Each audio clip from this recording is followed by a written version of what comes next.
It's good to see you all here, and for the folks out in Zoom world, and for the people who watch us later, as always, doesn't matter to us how you show up. We are just glad that you do.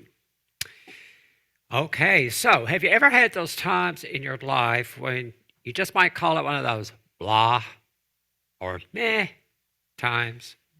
It's it's not that anything is really seriously going on in your life. There's nothing tragic happening, nothing like that. You're just not feeling it.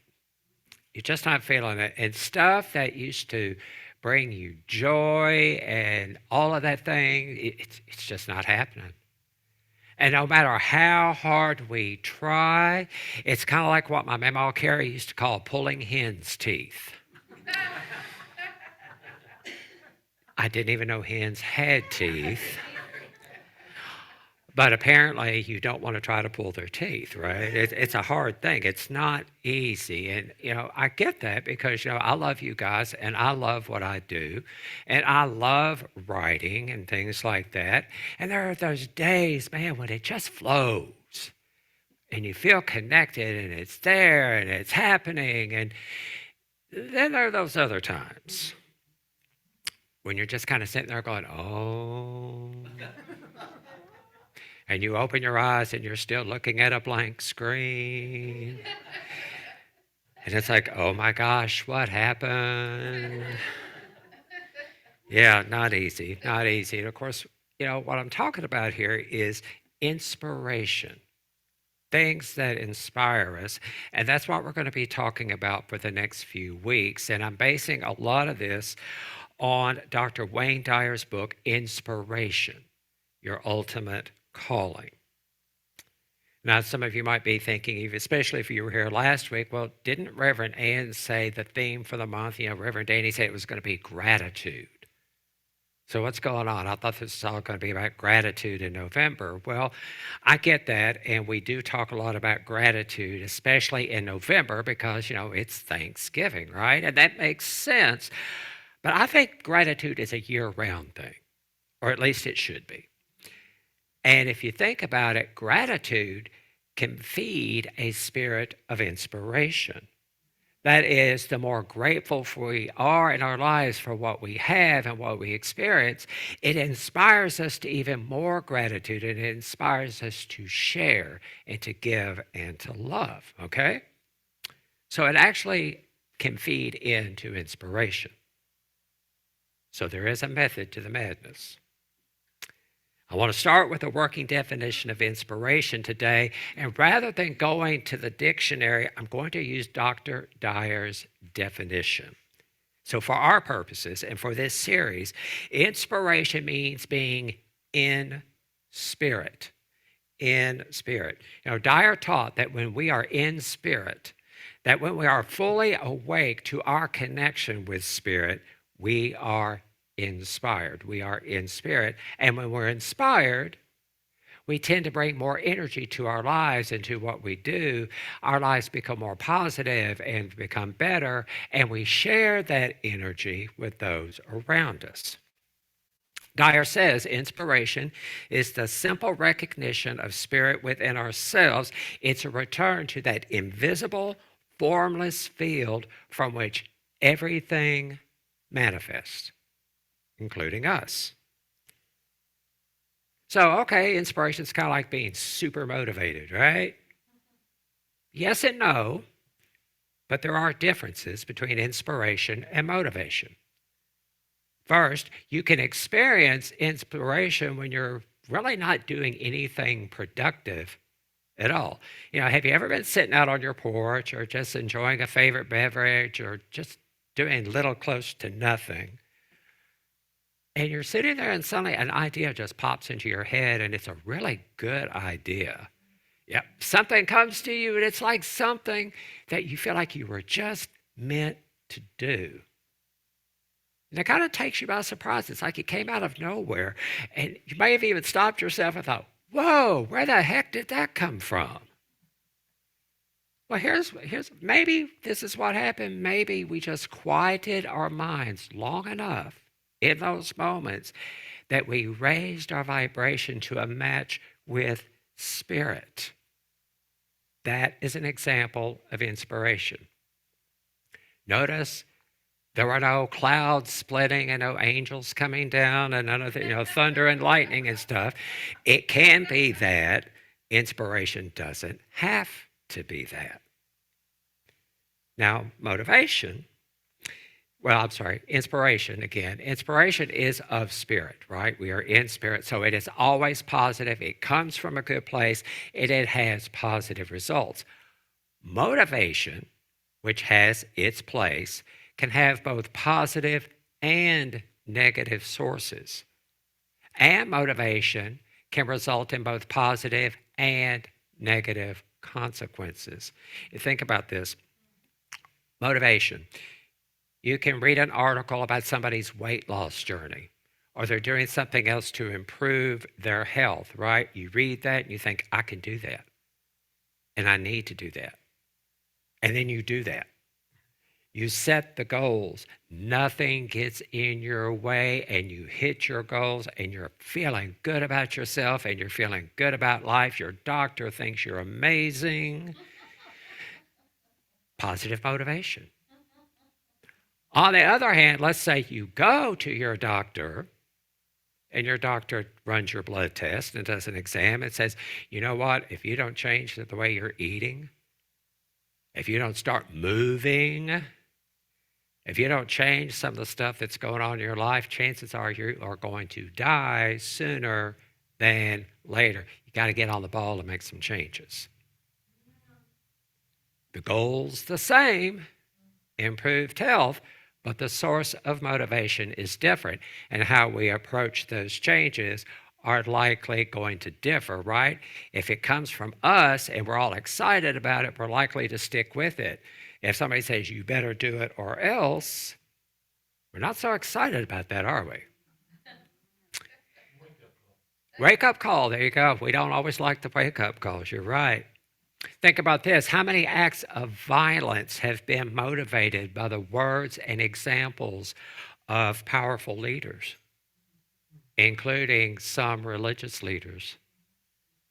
How many acts of love and compassion and peace and healing have been motivated by powerful leaders? Again, including religious leaders.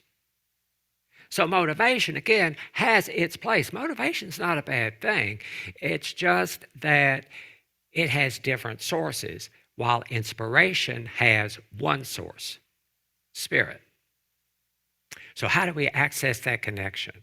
How do we live in spirit? How do we live inspired more often? Well, it all starts with faith. Being in spirit requires faith. And some of you may say, hey, I'm not feeling the faith. Doesn't matter. You've got it. Remember in Unity, we teach about our 12 powers. We all have the power of faith, and we can activate that. Yet Dyer teaches us even that with that power of faith, sometimes it's hard for us to live in spirit because sometimes we allow our egos to define us. Now, some people think we need to get rid of ego altogether. I'm not on that page, right? I think healthy ego, healthy self-esteem and confidence and all of those things are good for us.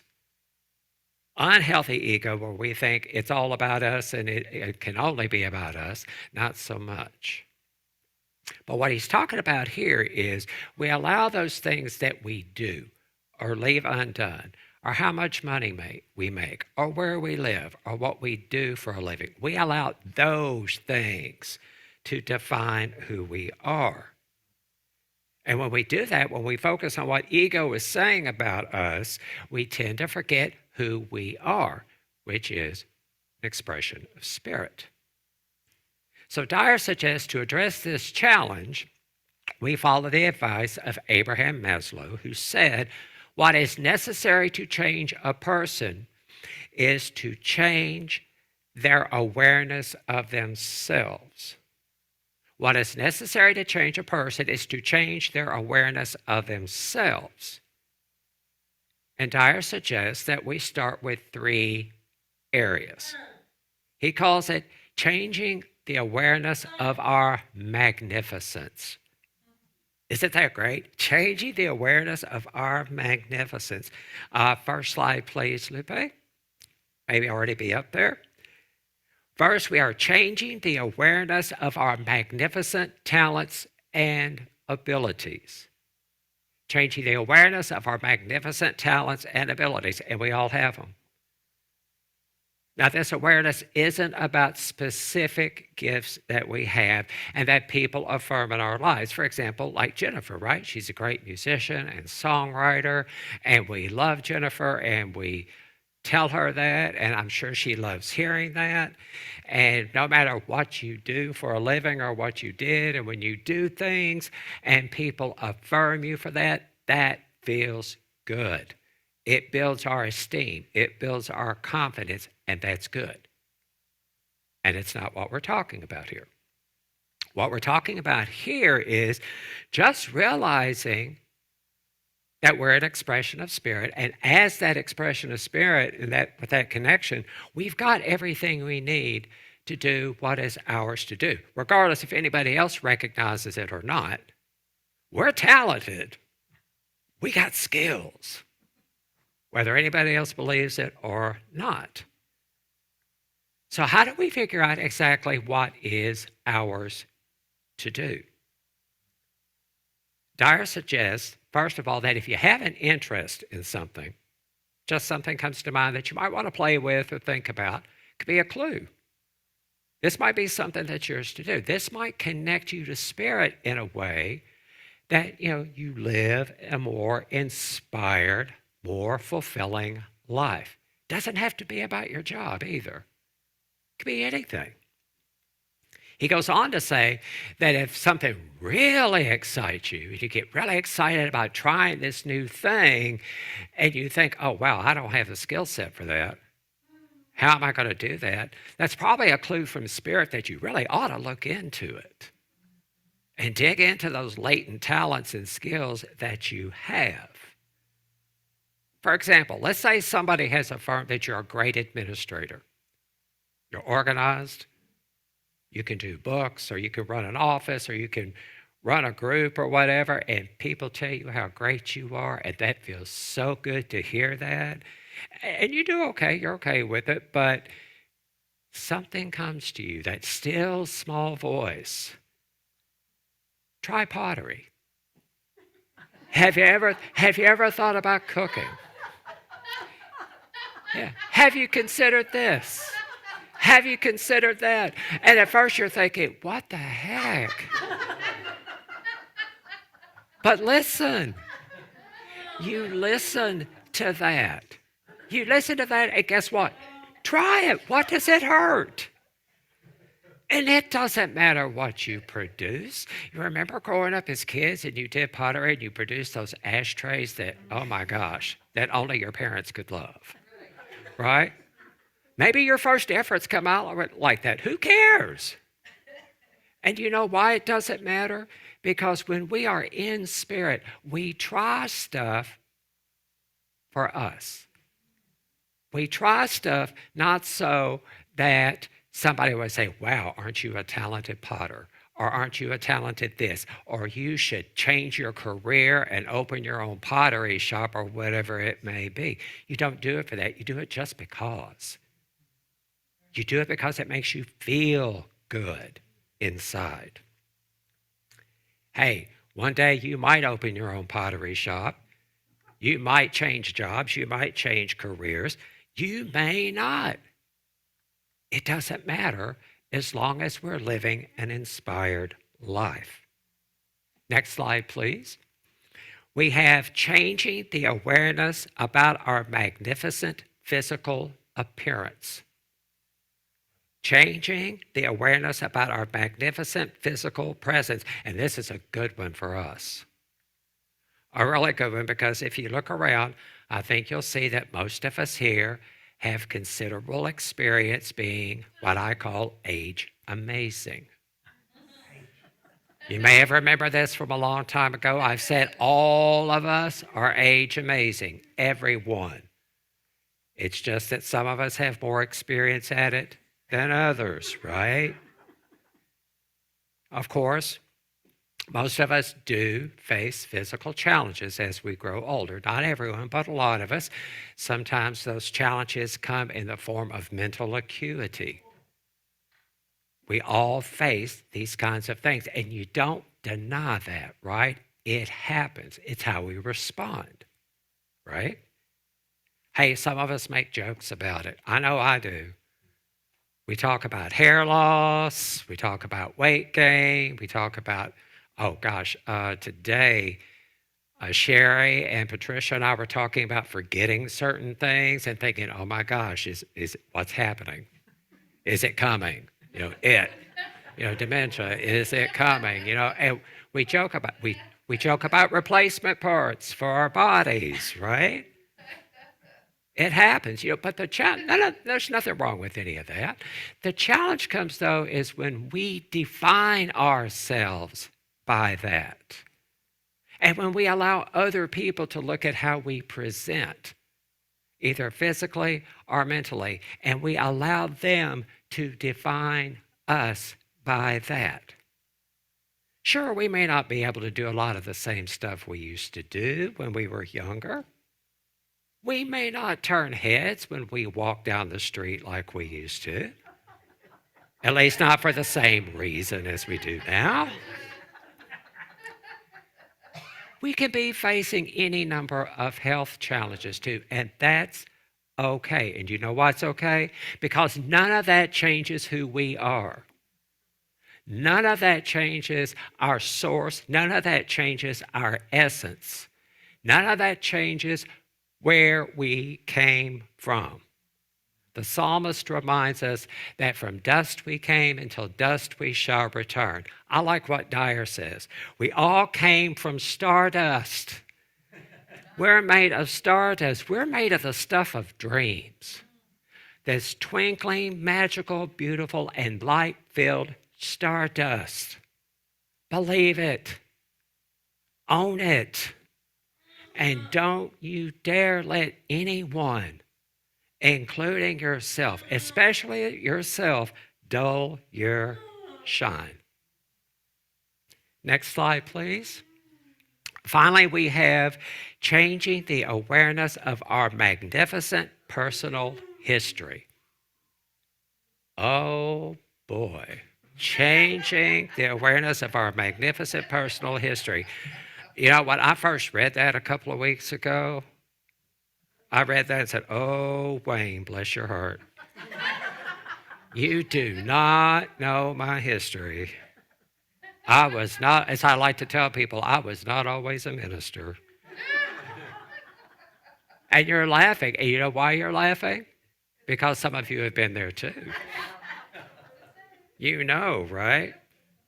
Dyer says, as we look back on our life, we have failed at nothing. All we have done is produce some results. What is that? I think it was Edison that said, I haven't failed. I have just found 10,000 ways that don't work. Now, when we first read stuff like that and read what Dyer says, we might say, they're just trying to give us a way out, right? Of not taking responsibility for what we've done. But Dyer goes on to say that all of us have done and said things in the past that we wouldn't do and say today.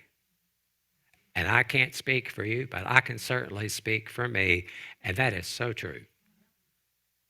There are some days I wake up and think about my past and think, wow, I am still alive. I am so grateful. Dyer believes if we want to be more like our spirit source, if we want to be in spirit and live in inspired lives, it's critical for us to love and forgive ourselves. Why is that? Because our source, our essence, God, Scripture tells us, is love. And if we're going to be more like our source, if we're going to make that connection, it's important for us to love and forgive ourselves. Yes, I say it all the time.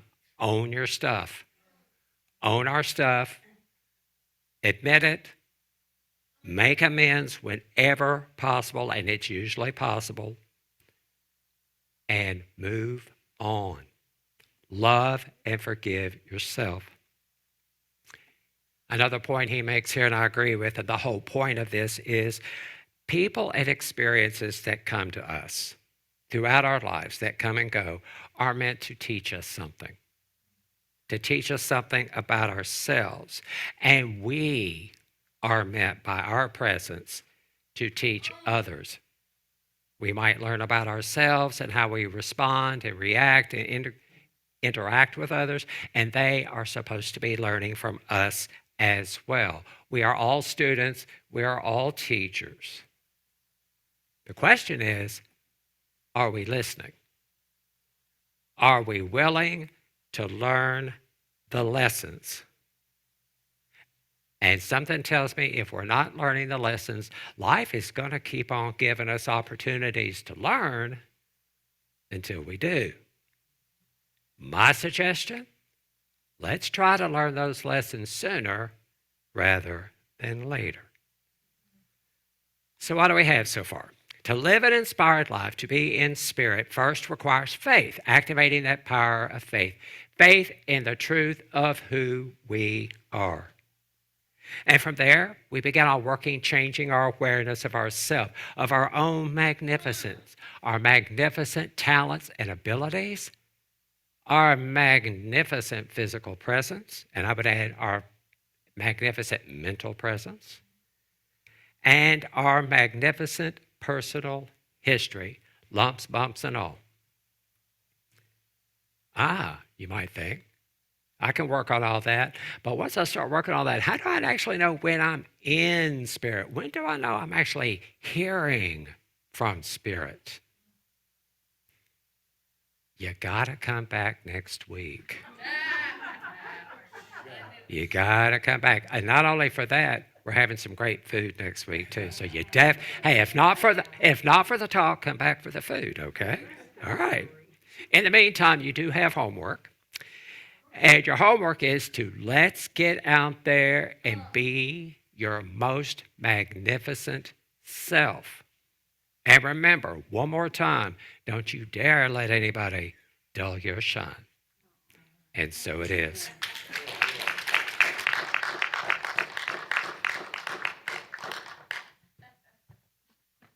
I just love